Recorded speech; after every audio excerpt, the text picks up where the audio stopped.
It's the Damian Oliver Show, 2 times a week. Yes, we're here. Thank you for tuning in. It's time to get your mind right. We're talking self-improvement. We gotta love on ourselves, no matter what.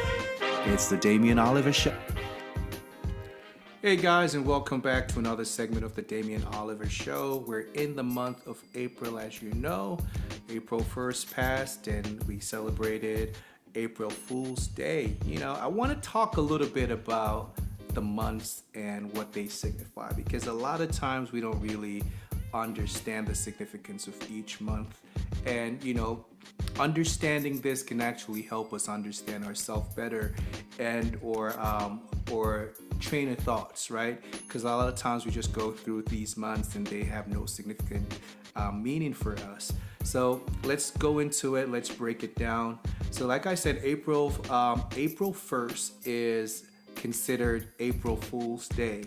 It marks a day when people play practical jokes, hoax on each other. It's a lighthearted and humorous tradition observed in many countries and around the world. April also represents springtime. In the northern hemisphere, April is also associated with the arrival of spring. It's a time where temperatures begin to warm up, flowers bloom, and trees start to regain their leaves after the winter dormancy. This renewal of nature brings a sense of rejuvenation and optimism. Easter also, we just celebrated.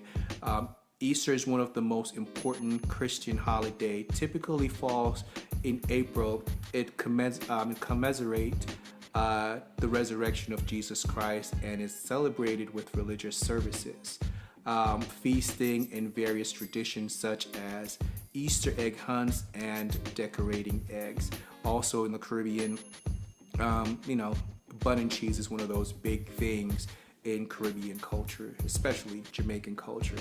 April 22nd is observed as Earth Day, a global event dedicated to environmental protection and raising awareness about issues such as pollution, climate change, and conservation. It's a time of individuals and community takes action to promote sustainability and protect the planet. And of course, we have to love this one. It's that tax seasons, right? In many countries, including the United States, April is the month when we do our taxes. Our taxes are due, I think, April 14, 15, don't quote me, for individuals and business.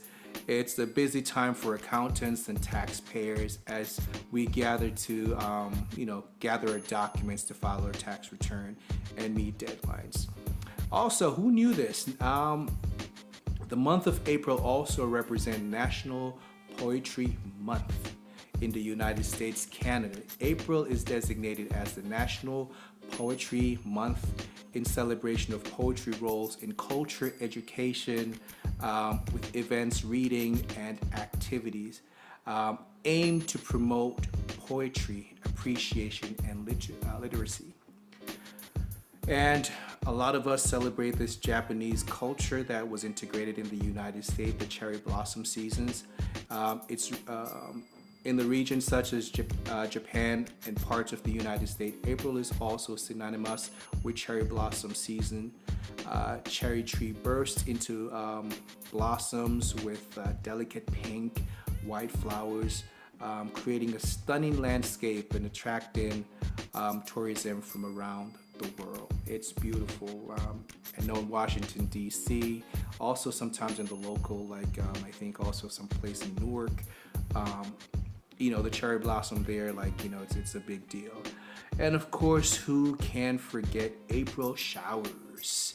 This is a phase where April showers hide May flowers, highlighting the tendency for increased rainfalls during this month in many regions. While rainy weather may be common, it contributes to the growth of vegetation and the vibrant color of spring. So that's just a little bit about April. So if you weren't familiar like me, get yourself familiar. But for this evening, I want to talk to you a little bit about uncomfortable conversations. How many times have we been in uncomfortable situations or have to have uncomfortable conversations? And for a lot of us, we probably freeze up because you probably just don't know how to approach that situation, or it's a situation where some people tend to say like, I don't like conflict, so because I don't like conflict, they stay away from conversations or situations that may just seem a little bit stressful for them. But as I always say, I think conversations, whether they're uncomfortable or not, it's really a good way for you to learn and learn from that situation. So if you go into the conversations that you think are uncomfortable with just an openness, I think it's really hard for you to mess it up and for the conversation to really go left, right? So how do we prepare for uncomfortable conversations? Let's give you probably like 6 to 7 steps that can help you probably be prepared for addressing uncomfortable conversation, because it does require sensitivity, empathy, and effective communication skills, and also listening skills. All right, so you can't go into conversations with preconceived anything, right? So you have to show up in the conversation just being open to listen effectively, to communicate effectively, and just to be able to hear the person, right? And once you have that, it creates an open space where conversations can really flow effectively, and for you to be able to get what you need and hopefully come to a resolution. And sometimes a resolution doesn't necessarily look like, I understand everything that you're telling me, or I agree with everything that you're telling me, but I can walk away understanding that we may sometime need to agree to disagree, and there's nothing wrong with that, because agree to disagree is just like a neutral space for you to understand and for you to stand on at the end of the day without taking away resentment from that conversation. So prepare yourself mentally before initiating the conversation.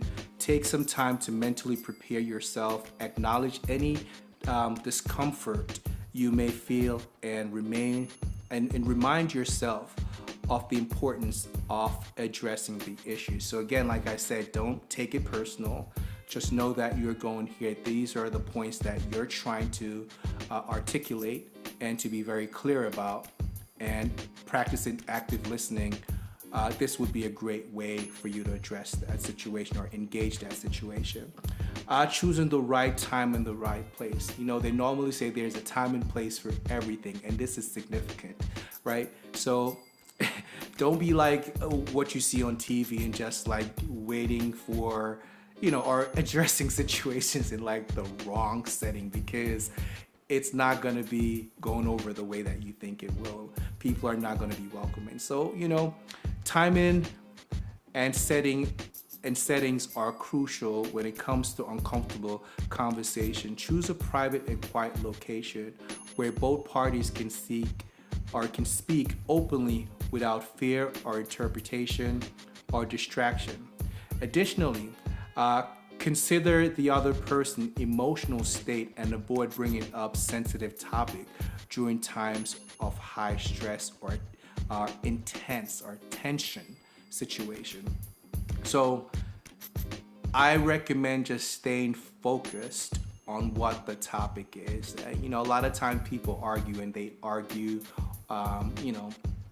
bringing up the past or bringing up things, trying to to prove their point or just to stand on their point. But when you're having uncomfortable conversation, you definitely don't want to have the person feeling attacked, right? You want to create an open space. You want to create an open exchange for everyone, so you could be heard without being interrupted, and vice versa. You give that same principle to the other person when they speak. So this is one of the big things. Use I statement, right?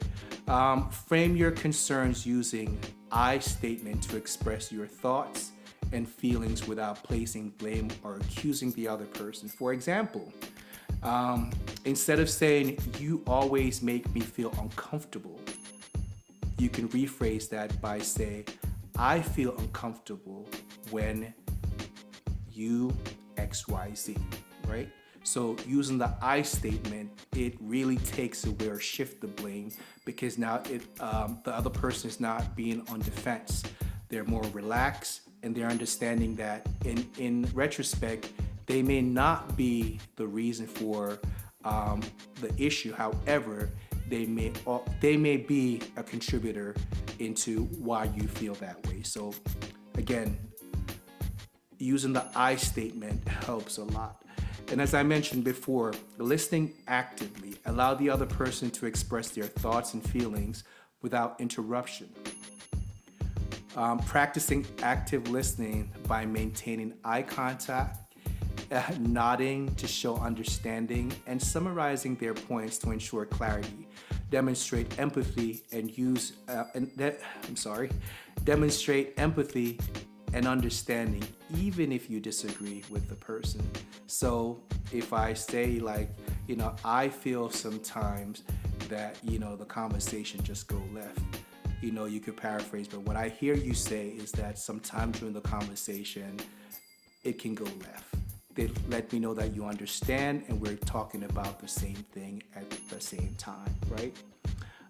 Staying calm and respectful. So no matter what the situation is, you should never allow you to feel violated or upset to the point where you're going to become disrespectful. Because once the conversation go left and once you start disrespecting each other, you're no more in a comfortable situation where you're able to articulate and continue that conversation to get to a resolution. So avoid being disrespectful, avoid not being calm. I think maintaining a calm and composed demeanor throughout the conversation, even if emotions are running high, right? You have to avoid raising your voice or resorting to personal attack. Threats that other persons maybe treat the other person with respect and dignity regardless of the nature of the conversation. Focus on the solution. So what is the common ground? Where are we going within this conversation? Because you just don't want to beat a dead horse. At some point you need to figure out what is the resolution. Why are we even having this conversation? So instead of dwelling slowly on the problem, shift the conversation towards finding a solution or compromise that address the underlying issue, brainstorming together and exploring potential course of action that satisfy both parties' needs and concern. So if you guys can mutually agree on what the next step look like, you know that you already have the situation resolved. And number 7, seeking common ground. Look for common ground and areas of agreement for fostering mutual understanding and collaboration. Highlight maybe shared goals or value that can serve as a foundation for resolving the issue and moving forward positively, right? So establishing some common ground, humanize the conversation, definitely takes down the tension and allowing the other person to feel your empathy and understanding that you're here not to attack, not to judge, but to really understand and move forward. Following up after the conversation, a lot of times we probably don't even, once it's done, we're like, whatever, and we walk away feeling how we feel in uncomfortable conversation. But I think follow-up skill is important. So after the conversation, follow up with the other person to check if their feelings and even ensure that any agreements or resolution discussed are being implemented, and reiterate your commitment to open communication. And that's the way that you approach uncomfortable conversations. A lot of times we get flustered during these times because we really feel pressured, and sometimes a lot of people are not necessarily best at expressing themselves. Some are, some may not be. Some may be stronger being listeners. Some may be stronger at just like talking or communicating. But if we're able to implement a few of these things, if not all of these things, it shifts everything within having uncomfortable conversations, and then we easily be able to get to a resolution. Thank you for listening to the Damian Oliver Show. I hope that you're able to get something from this evening's episode. Until next time, I think next time I want to talk to you guys a little bit about like time management, and how time kind of impact us in so many different facets, right? So tune in until next time. Again, thank you for listening to the Damian Oliver Show. Continue to share, stick around with me, and thank you for your patience. Until next time, have a great time. It's the Damian Oliver Show. Thank you.